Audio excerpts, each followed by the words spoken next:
Hi, Jamie Davis here from the Nursing Show here at the ANIA conference in Philadelphia. I'm here with Dr. Cheryl Parker. We're going to be talking about cognitive workload.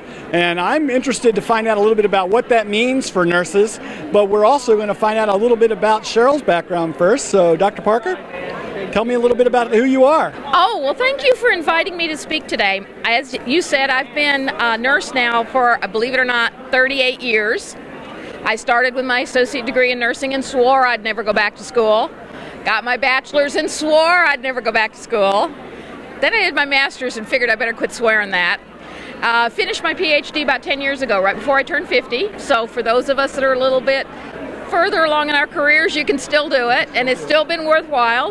I switched into informatics about 18 years ago. I was an emergency department nurse up to that point, but figured I was going to get a little older, whether I wanted to or not, and that really wasn't a good place. I wanted some variety, and I really loved the concept, even 18 years ago, of what computers could do for healthcare and for nursing care and for our patients. So I switched over, and I've been there for about 18 years. I am on the board here at ANIA. I've been on the board for about a year now. I'm the secretary. So tell us a little bit about what you mean by managing workload. Okay, so cognitive workload.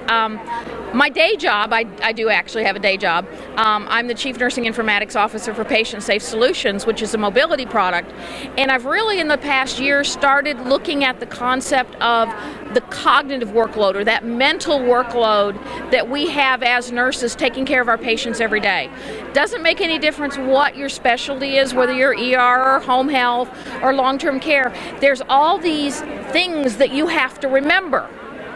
You have to remember things from the EMR, whether their meds are due, what their last pain score was, even things like, I need to remember to call our daughter this afternoon at 3 o'clock.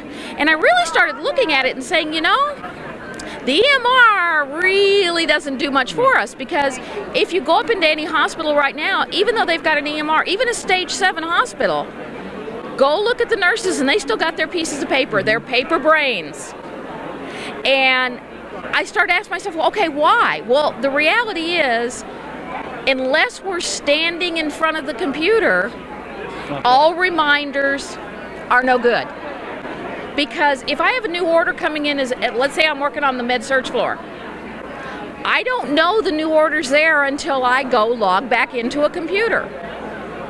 And we're mobile. We don't stand in front of the computer. We don't sit in front of a computer as part of our job. I may do that now more in my role, but as a practicing RN, I'm out with my patients, as I should be. So all of that cognitive workload, those reminders that are supposed to help us, do us no good because they're locked into the computer. Does that kind of make sense? It absolutely makes sense. And it also brings to mind, to me, all kinds of potential solutions to that, because we know we already get reminders about all kinds of things in our personal lives. Exactly. Why can't we have those professional reminders as well?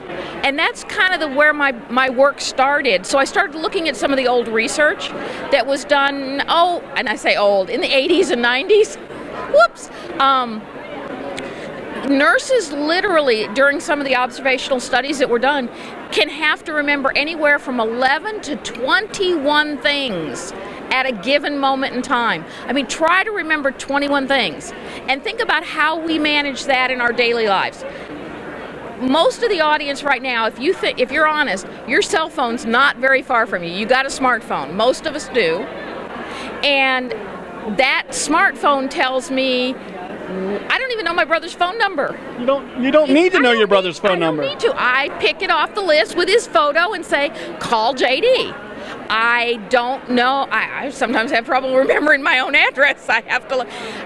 Think about I use Outlook. Mm-hmm. It reminds me, so-and-so's birthday's today. Don't forget, you've got a meeting at this time in this room. And oh, by the way, here's a map to those directions.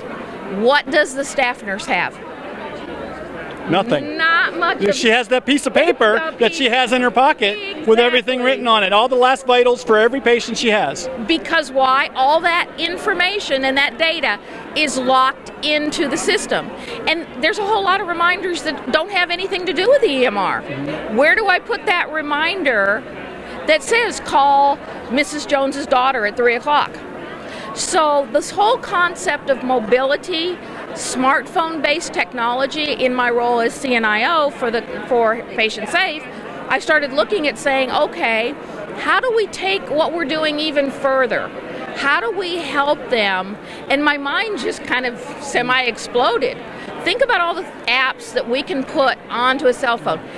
Interpretation apps, drug manuals, all these things that are there to support that cognitive workload. So that's really what I'm interested in going forward in the next couple years, is to research into that area and how, because I got that PhD side of me, but I like practical stuff. I want stuff that really helps us today, I'm not real theoretical. Well, no, and practical research really, I think, is really true. One of the true values of nursing research is Absolutely. It is practical research. It is very practical.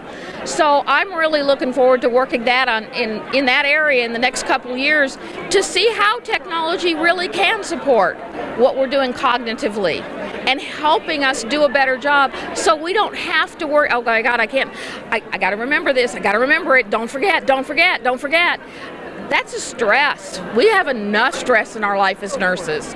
Let's make it as stress-free as we can by using the technology for what the technology was designed to do. Let's bring nursing into maybe the 21st, what are we in now, the 21st century? Sometimes I forget. I gotta go look that up. Let's Google that.